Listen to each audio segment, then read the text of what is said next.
नमस्कार। Donald Trump का फैसला गलत था, इस पे अमेरिका के अंदर एक व्यापक चर्चा शुरू हो गई है। बहुत विस्तृत स्तर पे जो नज़दीकी लोग हैं, ट्रंप के सलाहकार हैं, वहाँ का मुख्य धारा का मीडिया है, दुनिया भर के प्रतिष्ठित अखबार, वो सब कह रहे हैं कि ये फैसला गलत था।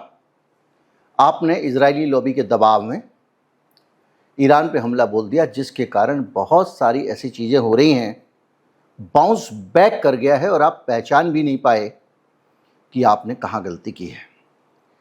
देखिए, जब यहाँ इस तरह की बातें होती हैं तो कुछ लोगों को लगता है कि भाई कोई सॉफ्ट कॉर्नर होगा ईरान के प्रति, पड़ोसी देश है, इसलिए हम लोग कोई बयान दे देते हैं, सोशल मीडिया वाले तो ऐसे ही, इस तरह की बातें होती हैं। पर अमेरिका के अंदर जब ये बातें आती हैं और उसी कॉर्नर से आ रही हैं जिससे डोनाल्ड ट्रंप हैं, तो सोचने पर मजबूर कर देते हैं। फाइनेंशियल टाइम्स ने एक बड़ा महत्वपूर्ण लेख लिखा है और फाइनेंशियल टाइम्स ने ये बताया है कि कैसे अमेरिका ने बगैर ये अंदाज़ा लगाए हवा में, और डोनाल्ड ट्रंप, आपको मैंने परसों बताया था, खड़े खड़े बोल चुके हैं कि 4 बड़े नेता जो है अमेरिका के, उन्होंने मुझे गलत रिपोर्ट दी। उसमें एक उनका दामाद भी है, एक विदेश मंत्री भी है, उपराष्ट्रपति भी है। उसके आधार पे हमने ये फैसला ले लिया। रक्षा सचिव भी है, रक्षा मंत्री वहाँ का, समझ लीजिए राजनाथ सिंह वहाँ का, और उनके कहने पे हमने ये फैसला ले लिया। और ये फैसला गलत था। इस फैसले का हमको, मतलब गलत था नहीं कहा, लेकिन इन्होंने ये ऐसा कहा, मैंने कर दिया, इन्होंने बताया तो मुझे लगा ऐसा है वैसा, ये ट्रंप ने कहा है पब्लिकली। यानी एक एहसास पूरे अमेरिका के अंदर है कि वो हारने जा रहे हैं। आज इस पूरी चीज़ों को समझेंगे और बहुत कुछ चीज़ें लिखी गई हैं वहाँ पे, उन पे बात करेंगे। और ख़ास तौर पे फाइनेंशियल टाइम्स का एक बड़ा विस्तृत लेख है जिसमें पूरा 360 डिग्री एनालिसिस है कि कैसे डोनाल्ड ट्रंप ने अपने पाँव पे खुद कुल्हाड़ी मारी है। मैं हूं गिरिजेश वशिष्ठ, आप देख रहे हैं नॉकिंग न्यूज़ का यूट्यूब चैनल।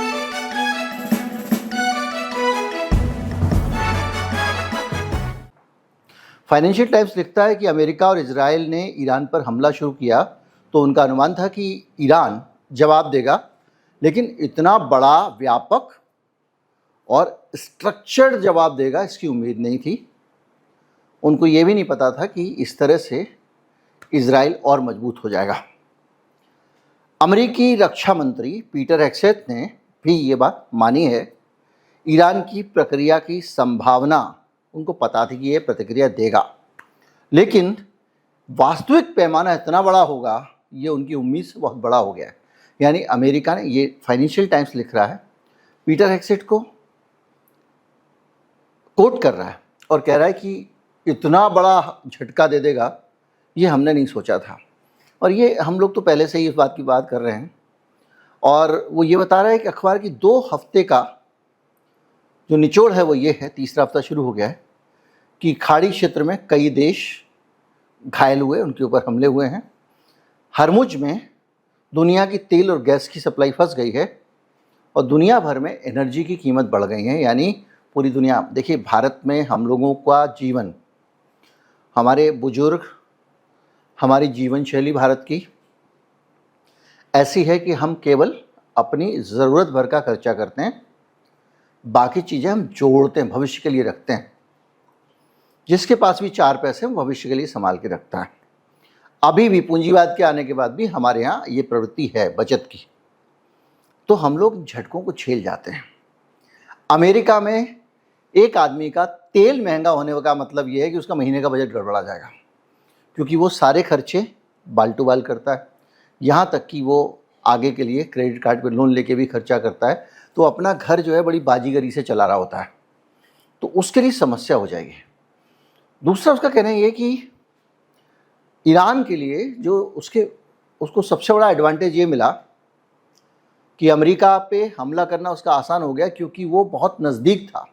अमेरिका तो दूर बैठा जवाब देने के लिए, तो उसके आसपास सऊदी अरब, यूएई, कतर, कुवैत, बहरीन, इन जगहों पर जो अमेरिका के अड्डे हैं उनको टारगेट करना ईरान के लिए बहुत आसान था। इन्होंने अंदाज़ नहीं लगाया था। बाकी सैनिकों को वापस बुलाया गया, छिपाया गया कि भैया तुम मर जाओगे, बॉडी बैग जाएंगे तो जनता हमको मारेगी। अमेरिका वॉर लड़ता है, लेकिन ये भी ध्यान रहता है, डर रखता है कि ईरान के लोग तो सीना तान के सड़क पर घूम रहे हैं। कुछ देर पे आपने देखा वहाँ का रक्षा मंत्री, प्रधानमंत्री सब सड़कों पे घूम रहे हैं। होगा, देखा जाएगा, डर नहीं रहे हैं। खैर, इससे क्या हुआ कि ड्रोन और शॉर्ट रेंज मिसाइल से कुछ मिनटों के अंदर वो सबका हिसाब कर दे रहा है। और इस वजह से ये रिपोर्ट कह रही है कि ये असेसमेंट भी नहीं किया कि ईरान आसपास आसानी से उड़ा सकता है। आपको याद होगा, मैं ईरान की ताकत पे हम बहुत पहले से बात कर रहे हैं, और मुझे ये आश्चर्य भी होता रहा हमेशा कि ईरान क्यों अमेरिका के खिलाफ और इजराइल के खिलाफ कुछ करता नहीं है। क्यों एक मिसाइल डाल के छोड़ देता है, 2 मिसाइल डाल के छोड़ देता है।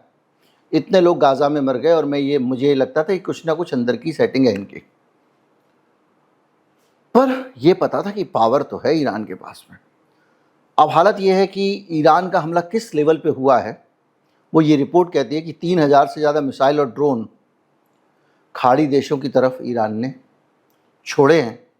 सैकड़ों मिसाइल इजराइल की ओर भेजी गई हैं। अब यहाँ पे कितनी लगी कितनी नहीं लगी ये नहीं बताएंगे, क्योंकि अमेरिका के अखबार भी बेचारे सेंसरशिप है।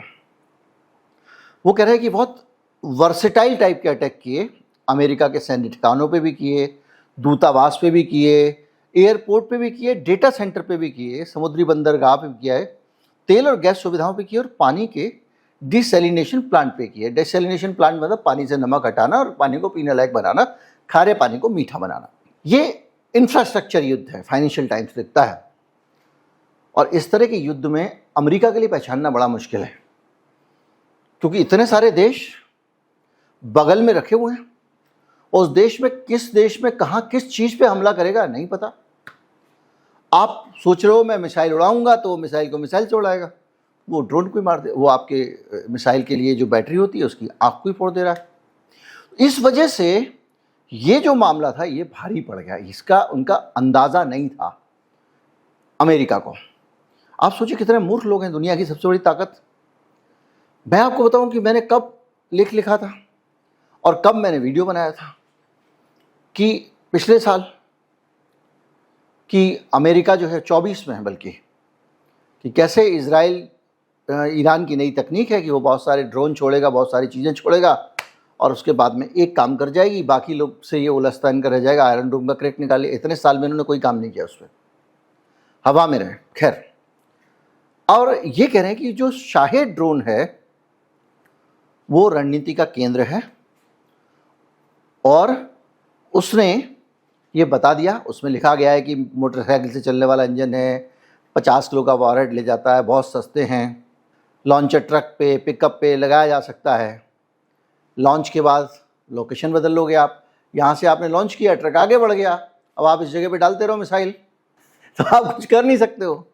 इसलिए राडार जो है वो भी कंफ्यूज हो जाता है भैया कि ठीक है धीरे धीरे जा रहा है, छोटा सा है, पक्षी होगा, चील कौआ होगा, रोकना कठिन। और उसी रीति की जिसकी मैं बात कर रहा हूँ, अंधा करने वाली, राडार और आंखें बंद करने की उसने पॉलिसी अपनाई। जॉर्डन में, कतर में, बहरीन में सारी संचार सुविधा को प्रभावित किया।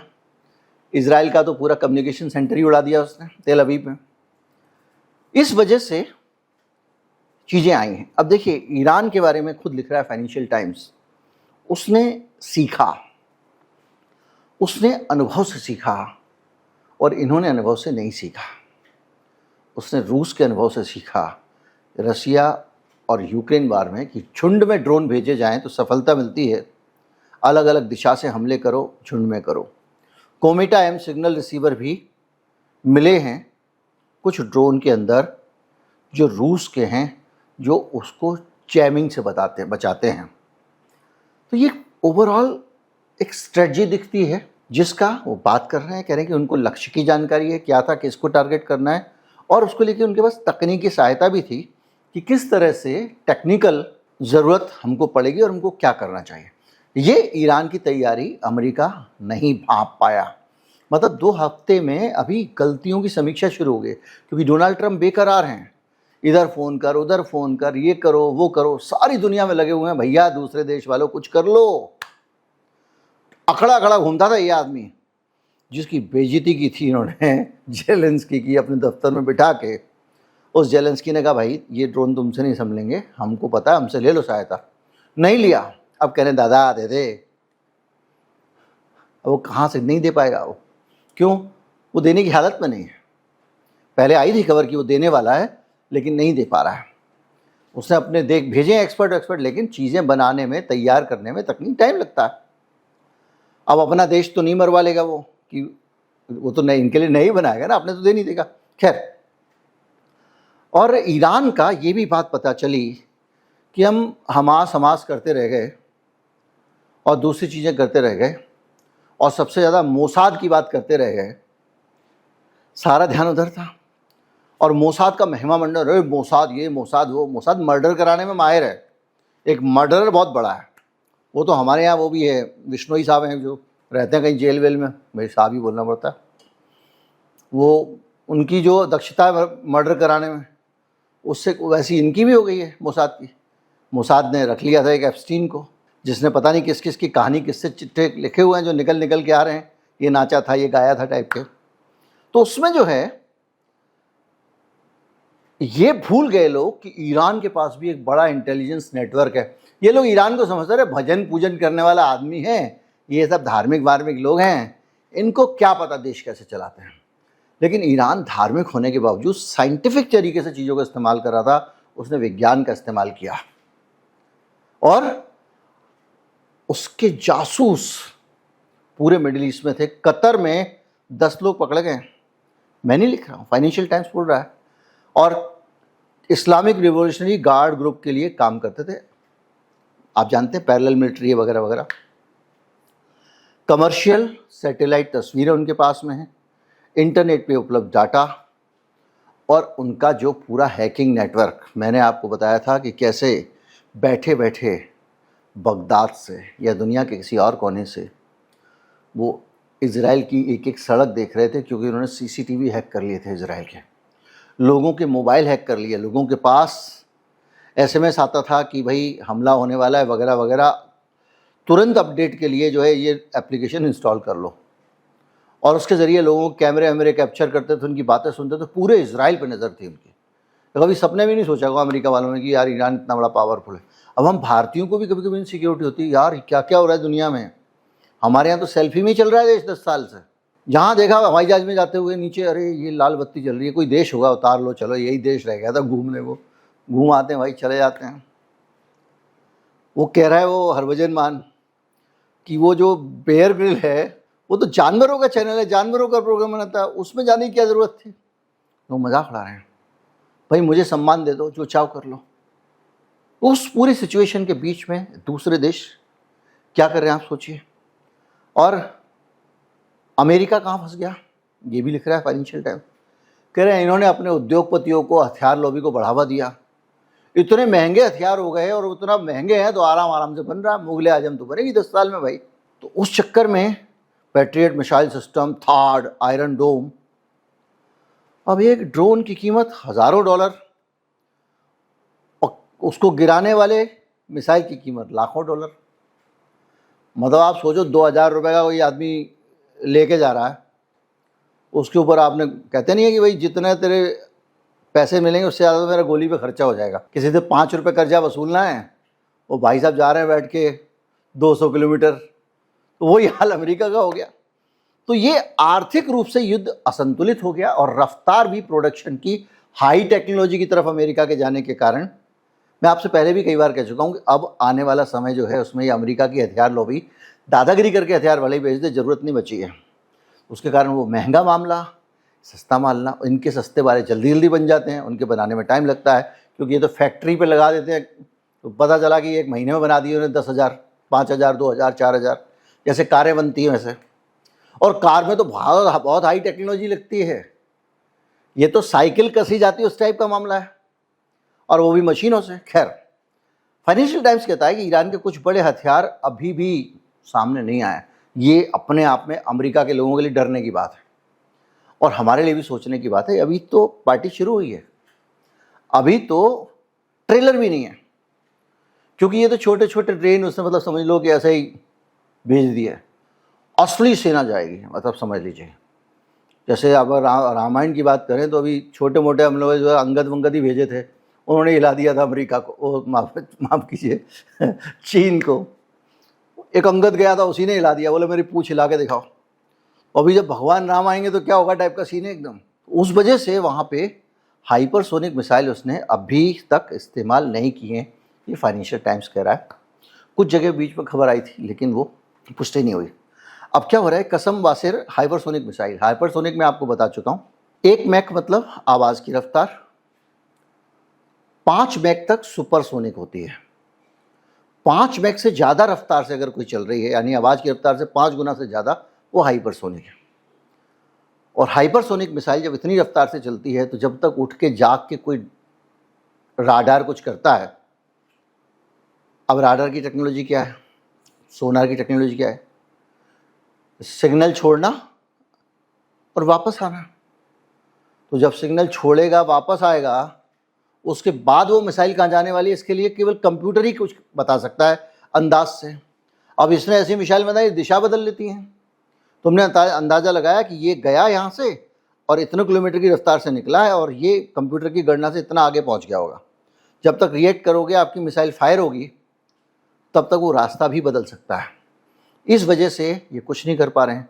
और अभी ये जो ड्रोन है ना, अभी ये हल्के वाले हैं, लूना के मोटरसाइकिल के इंजन वाले। असली ड्रोन शायद 238 है जिसमें जेट इंजन लगा है। मतलब जो जेट फाइटर जेट होते हैं ना, जिनको लेके घूम रहा है अमेरिका रोज, इससे ज़्यादा रफ्तार से उनका ये ड्रोन उड़ेगा। और शायद की जो गति है वो 550 किलोमीटर प्रति घंटा है और शायद 136 की 185 किलोमीटर प्रति घंटा। अब इससे क्या फ़र्क पड़ता है? इससे ये फ़र्क पड़ता है कि तुम लेके जाओगे हवाई जहाज़, उसके अंदर तुम्हारा बैठा होगा पायलट, तुम्हारी डिसीजन लेने की क्षमता, मनुष्य की डिसीजन लेने की क्षमता, हवा में पलटी मारने की क्षमता, ये सब सीमित है। लेकिन ड्रोन, मैंने पूरा ड्रोन वाला कंपैरिजन आपको दिया था, पकाना नहीं चाहता हूँ, नहीं तो वो पूरा बड़ा हो जाएगा, वीडियो निकाल के देख लीजिएगा। तो ये मुकाबले नहीं हो सकता, आदमी का मशीन से मुकाबले समझ लीजिए। तो कितना भी उड़ाए तो वो अनसेफ है मामला, और इनका ड्रोन सेफ है, फास्ट है। तो ये जो है, जब 550 किलोमीटर की रफ्तार से चलेगा हाइपरसोनिक ड्रोन, तो बड़ी भारी समस्या होने वाली है। और इसके साथ साथ वहाँ पर ये कहा जा रहा है कि इन्होंने पॉलिटिकली भी बड़ी गलती की है। आप सोचिए, डोनाल्ड ट्रंप ने कितनी सारी गलतियाँ की हैं, ये खुद वहाँ के लोग लिख रहे हैं। और ये केवल एक लेख है फाइनेंशियल टाइम्स का। वो कह रहा है कि अमेरिकी सेना को खतरे का अंदाजा ही नहीं था, डूब मरना चाहिए। अगर इतने बड़े देश की सेना खतरे का अंदाज़ा नहीं लगा पा रही है, दुनिया भर में CIA के एजेंट कितने देशों में तो प्रधानमंत्री बना देते हैं, वो सब कुछ होने के बावजूद कितने प्रधानमंत्री मरवा देते हैं। आपको अंदाज़ा नहीं था कि सामने वाले के अंदर कितनी ताकत है, कौन कितने पानी में है, तो आप क्या तो देश चला रहे हो, काय की सुपर पावर हो, अगले झटके में लोग उड़ा देंगे। अभी ही अगर जो 2-4 देश हैं बड़े वाले, उनके दोस्त समझे जाते हैं, जिन्होंने खामनेई के निधन पे बाकायदा श्रद्धांजलि व्यक्त की और तो और निंदा भी की। यूरोप के बहुत सारे देश भी इस वक्त ईरान पे हमले के खिलाफ हैं। अगर वो सब भी आ जाते हैं मैदान में, तो इस एफिशिएंसी के साथ, एफिशिएंसी का लेवल भी तो देखिए, है तो आपके पास बहुत सारे पैसे, बड़ी दिवालियां मना रहे हो, लेकिन वो पटाखे ज़्यादा चला रहा है भाई। तो इस तरह से देखें तो ये रिपोर्ट कहती है कि अमेरिकी सेना को खतरे का अंदाज़ा नहीं था, राजनीतिक नेतृत्व ने उसको हल्के में लिया है, कुछ नहीं है, कुछ नहीं, जाओ मार के आ जाओ। अब भेजा वो कूट के आ रहा है, चलो तू बड़ा भाई तू जा। रामचरितमानस में बड़ा बढ़िया से है, पहले भेजा भाई तू मार के आ जा, वो मर गया, मामा मारीच मर गया, सुपरनखा मर गई, फिर हायर लेवल पे जा रहा है, मेघनाथ तू जा निपटा के आ। अब तो गया, पता मेघनाथ ने थोड़ा बेहोश किया, वापस आ गए, वो भी गए काम से। फिर उसके बाद कुंभकर्ण, रावण, ऐसे करके। तो ये भी जो है वो, इनको अंदाज़ा ही नहीं था, तो जाके हमारा ऐसे ही चिंटू को ही मार के आ जाएगा, मामा मारीच को भेज दो। इनको नहीं पता था तपस्वियों में बहुत ताकत है टाइप का। हालत खराब कर दी है। और ये कह रहा है कि उस राजनीतिक नेतृत्व ने हल्के में लिया। डोनाल्ड ट्रंप को सलाह दी गई कि युद्ध लंबा हो सकता है, ये लिखा है इसने, आर्मी ने सलाह दी वहां के।